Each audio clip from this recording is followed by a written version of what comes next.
look at your wrist right now.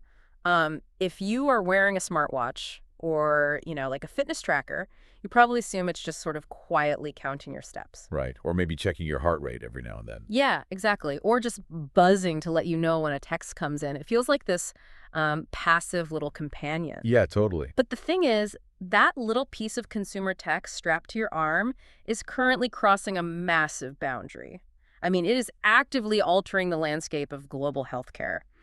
And entirely behind the scenes, it's rewriting the rules of your personal privacy. It really is. I mean, we invited these devices into our lives as, fun fitness toys, just something to sort of gamify our daily walks. Right. But the sheer volume and the fidelity of the biological data they're harvesting, it's turned them into something else entirely. They're basically functioning as clinical powerhouses now, Yeah. just masquerading as consumer electronics. It's wild. So to figure out how this transition happened so quickly, our deep dive today is pulling from an incredible stack of recent research. We are looking at a massive 2026 systematic review, which was published in JMRO Health and UHealth. Yeah, and that one analyzed 61 different studies on wearable devices, which is a huge data set. Huge. And we also have this fascinating clinical trial where researchers actually took an off-the-shelf Apple Watch straight into a surgical operating room. That study blew my mind. Same here. And then to really understand the invisible software running the show, we're digging into a comprehensive Oxford research paper on the ethics, the algorithmic bias, and of course the privacy implications of AI in health tech. It's just a remarkable convergence, really. We have this macro-level view of how chronic diseases are being monitored globally, and then the micro-level proof of hardware accuracy during surgery. Right. And then topping it off with the overarching framework governing the artificial intelligence that, makes sense of every single heartbeat. Yeah, so the mission for our Dank Dive today is to really uncover the reality of this technology. We're going to explore how your everyday wristwear is competing with literal hospital machinery. Which is crazy to think about. Totally. And we'll expose the hidden biases baked into the algorithms interpreting your sweat and your movement. And finally, ask a very uncomfortable question about who truly owns your biological footprint. So, okay, let's unpack this. Starting with the physical hardware itself. Yeah, if we look at that 2026 systematic review, the context of why this hardware matters so much becomes instantly clear. They focused really heavily on remote patient monitoring for chronic diseases. So we're talking about things like cardiovascular issues, diabetes, neurological disorders. Exactly. Conditions that require continuous, lifelong management. I mean, you don't just fix diabetes with a single surgery and go home. Right. Unfortunately not. And because of that ongoing need, chronic diseases actually account for a staggering 90% of total healthcare expenditures in the U.S. alone. Wow. I mean, that is a colossal financial burden on the system. It basically means the vast majority of our medical resources are tied up in just, watching and waiting, tracking symptoms over years and even decades. Which is exactly why the medical industry is just so desperate to move monitoring out of the expensive clinic and onto the patient's actual body. Makes total sense. The review actually found that out of all the devices used for remote monitoring, 64% are wristbands. So smartwatches, fitness trackers, simple bands. Wow, 64%. Yeah, the wrist has absolutely dominated the entire health tech space. I guess wearing a watch is already second nature for most people, so the behavioral hurdle is super low. You don't have to convince someone to strap a weird monitor to their chest. Exactly. But it's not just about comfort. The wrist turns out to be like prime real estate for the specific sensors these companies need to pack inside that tiny metal casing. Right. And there are two sensors in particular doing the heavy lifting here, right? Yes. First is the accelerometer.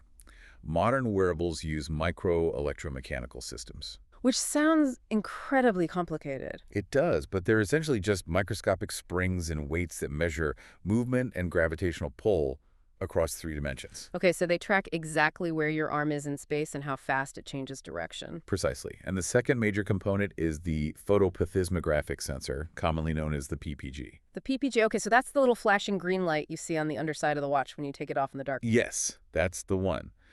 And the physics behind that green light are beautifully simple. Blood is red, right? Last time I checked, yeah. Right, which means it naturally reflects red light and absorbs green light. So the PPG sensor continually shines a green LED into your skin. Okay, I'm with you. Every time your heart beats, a pulse of blood rushes through your wrist.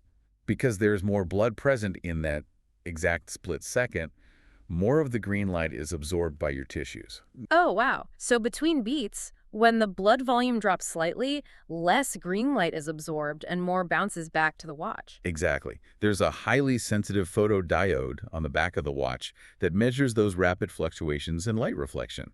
It literally converts that visual rhythm into an exact heart rate. That is so cool. But knowing how the hardware works in theory is one thing.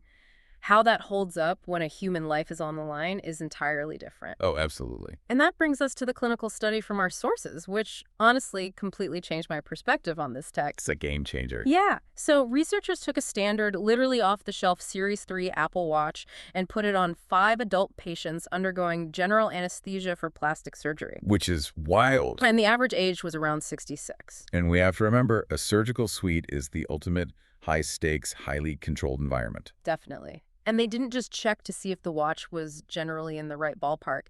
They hooked these unconscious patients up to a lead-2 electrocardiograph. Right, the massive, heavy-duty hospital machine. Exactly, the absolute gold standard for monitoring heart activity. And over the course of the surgeries, the researchers matched up 1,214 distinct data pairs between the Apple Watch and the hospital ECG. That's a huge sample size for a single procedure. Yeah. And out of over 1,000 readings, only 3 fell outside the strict error boundaries set by the American National Standards Institute. Let that sink in. A failure rate of 3 out of over 1,200. That is an astonishing level of concordance for consumer electronics. The average difference between the smartwatch and the hospital machine was just 0.60 beats per minute. Unbelievable. I mean, it's kind of like finding out your standard kitchen meat thermometer is actually accurate enough to run a high-level chemistry lab. The hardware is genuinely that good. It really is.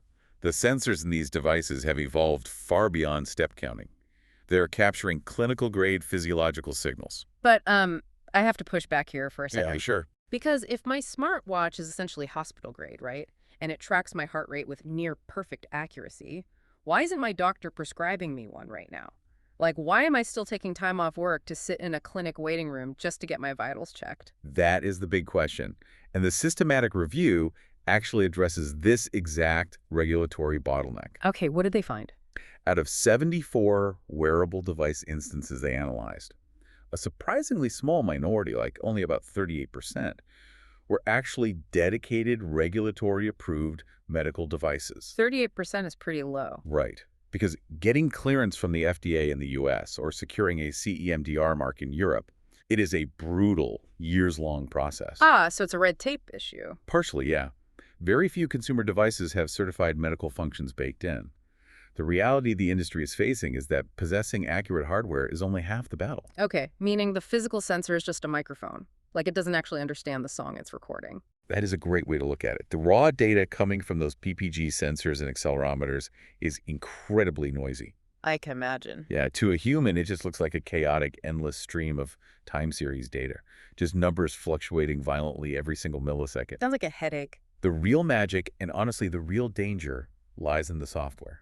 Specifically, the artificial intelligence tasked with translating that noise in a clear medical diagnosis. So we are moving from the physical glass and metal on the wrist to the invisible algorithmic brain processing the data in the cloud. Exactly. How does an AI even look at a spreadsheet of raw accelerometer data and, diagnose a disease? The primary engine driving this is a type of deep learning model called a convolutional neural network, or CNN. CNN, got it. These algorithms excel at processing spatial and temporal data. So if you think about an accelerometer capturing your arm movement, it is recording spatial data, like your position in three-dimensional space. Right. And temporal data, which is how that position changes over time. Okay, so it's tracking the whole motion path. Exactly. Instead of just seeing random spikes in velocity, a well-trained CNN can look at the data rhythm and easily distinguish between, say, the normal fluid arm swing of a healthy walk and the highly specific, high-frequency, low-amplitude tremor associated with early-stage Parkinson's disease. Wow, so if I'm understanding this right, the AI doesn't inherently know what Parkinson's looks like when you turn it on. Not at all. It has to be shown the difference between a healthy arm swing and a tremor thousands of times until it learns to spot the pattern on its own. Millions of times, ideally. I mean, these AI models are entirely dependent on massive training data sets. Right. The Oxford paper actually mentions foundational data sets like Mobiact or Unimish-R. You kind of have to imagine laboratory environments just filled with volunteers wearing sensors. Sounds like a sci-fi movie. A bit, yeah. These people are asked to repeatedly perform specific actions. Walking upstairs, intentionally falling down, sitting in a chair. Well, the sensors record everything. Yeah, while scientists painstakingly label every single micro-movement in the data. The CNN studies these labeled data sets for weeks, learning the invisible mathematical signature of a human fall or a specific type of tremor. See, here's where it gets really interesting to me. If an algorithm is trained entirely on young athletic college students volunteering in a lab, it might learn a very narrow definition of a quote-unquote normal walking pace or heart rate. Yes. So if it then monitors a 70-year-old with a naturally slower, more irregular gait, it might mistakenly flag a perfectly normal afternoon stroll as a massive medical emergency. There you go. It's kind of like teaching someone to drive in a completely empty parking lot and then immediately dropping them onto a chaotic 10-lane highway in the rain. The AI will panic because it only knows what it has been exposed to. What's fascinating here is how the Oxford ethics paper breaks down that exact problem. They draw a really hard line between data biases and algorithmic bias. Oh, interesting. What's the difference? Well, what you just described, the lack of older people in the lab, that is data bias. The training population simply doesn't represent the real-world population that ends up actually wearing the device. Okay, makes sense. And algorithmic bias. Algorithmic bias is a fundamental flaw in the mathematical design or optimization of the model itself. So the math might be perfectly fine for the people it was built for, but it completely fails the moment it hits the diverse real world. Precisely. Let's talk about how that actually manifests on the wrist, starting with that green light you mentioned earlier. Right, the PPG sensor. So green light has a specific wavelength, and its absorption rate is heavily influenced by melanin, which is the pigment that gives human skin its color. Right, okay. The ethics paper highlights a really critical issue here. If the training data sets for these AI models lack diverse skin tones, the algorithms just assume everyone's skin interacts with the light in exactly the same way. But melanin absorbs light. Exactly. For individuals with darker skin tones, more of the green light is absorbed by the melanin, meaning less light reflects back to the sensor. Which creates a weaker, noisier signal for the photodiode to read. Yes. And the AI struggles to find the pulse in that noisy signal because it was simply never taught how to filter through the higher melanin absorption. Wow. It results in significant inaccuracies in heart rate monitoring for darker-skinned users. That is a huge oversight. It really is. And there's another heavily documented example regarding caloric estimation. Many fitness devices show profound gender differences in how they calculate calories burned. Let me guess. The foundational data sets used to calibrate caloric burn were predominantly male. They were. Men and women generally have different basal metabolic rates, different centers of mass, and different hip movement mechanics during a stride. Sure. But because the AI was trained on a male-heavy data set, it just applies a one-size-fits-all mathematical rule to the accelerometer data. So it ends up systematically overestimating or underestimating caloric burn for female users because the underlying physics of the model are just skewed. Exactly. If my watch tells me I burned 300 calories when I actually only burned 200, that is frustrating. I might eat an extra slice of pizza I shouldn't have. Right. But in a clinical context, bias isn't just an inconvenience or an annoyance. If an AI misses a dangerous heart arrhythmia simply because it couldn't properly read through my skin tone, that is literally life-threatening. The technology inadvertently creates a digital health disparity. That is the absolute core argument of the ethics paper. In a medical context, algorithmic bias leads to misdiagnoses, delayed treatments, or entirely misdiagnoses for underrepresented demographic groups. The logical fix seems pretty straightforward, then. Companies need to train their AI on vastly larger, immensely diverse data sets. Yes. They need continuous biological data from people of all ages, all skin tones, all body types, all medical backgrounds. They do. But gathering that level of diverse, granular data opens a terrifying Pandora's box of privacy issues. Oh, right. We're talking about capturing continuous biological metrics from millions of people 24 hours a day. Right, because wearable data is inherently passive and pervasive. I mean, going to a doctor for an annual checkup provides a tiny, isolated snapshot of your health. Exactly. But a smartwatch is relentless. It tracks your biology while you sleep, while you argue with your spouse, while you run for the bus. It is 24/7 physiological surveillance. And the risks outlined in the research are severe. If this continuous stream of intimate data is misused or sold, the consequences go way beyond, like, annoying spam emails. What are we talking about here? Think about highly invasive targeted advertising. Imagine an AI noticing that your sleep quality is completely tanked, your resting heart rate is elevated, and your daily movement speed has dropped significantly. Oh. Suddenly, you start getting aggressive online advertisements for depression medication or sleep aids, based entirely on a psychological profile your watch built without your actual consent. That is so creepy. Or, imagine applying for life insurance and your premium is literally doubled because the provider bought access to an algorithmic risk score generated by your wearable history. It's a real fear. The paper explicitly cites the Fitbit controversy as a major turning point for public awareness on this. Oh, I remember that. Yeah, a few years ago, users became deeply fearful that their intimate health data, like their sleep logs and location tracking, were being commodified and sold to third-party data brokers. The public backlash was immense. It was. It forced the company to completely overhaul its transparency and data protection policies just to reassure a panicked user base. I totally understand the fear there, but what is the actual technical solution? Like, if the AI desperately needs our data to eliminate bias, but handing over our data strips away our privacy, how do we bridge that gap? It's tough. Why can't companies just, anonymize the data, strip my name, my email, and my phone number off the file before they feed it to the CNN? Well, the research emphasizes that simple data anonymization is just no longer a viable shield against modern AI. Really? Yeah. Traditional techniques like data masking, where you hide direct identifiers or adding statistical noise to the numbers, they're easily defeated now. Wow. Pattern recognition algorithms are now so sophisticated they can re-identify individuals based on secondary characteristics alone. That's terrifying. And even standard encryption protocols like AES and RSA, which are, mathematically robust with this to scramble data, they really only provide protection while the data is in transit. Oh, I see. It's like putting your money in an armored car. It is perfectly safe while it's driving down the highway, but eventually it has to be unloaded at the bank. Exactly. Once the data reaches the server and is decrypted so the AI can actually crunch the numbers, it is vulnerable again. Precisely. Which is why the Oxford paper proposes a fundamental shift in how we build these systems.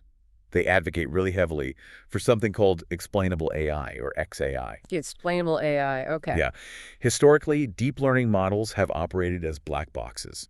Millions of data points go in, the AI performs billions of invisible calculations, and a medical prediction just pops out. Right, magic. Right. And even the engineers who built the AI often can't tell you exactly how it arrived at that specific conclusion. Which is terrifying in a medical setting. If an AI tells a surgeon to operate, the surgeon needs to know why. Exactly. Explainable AI forces the model to show its work.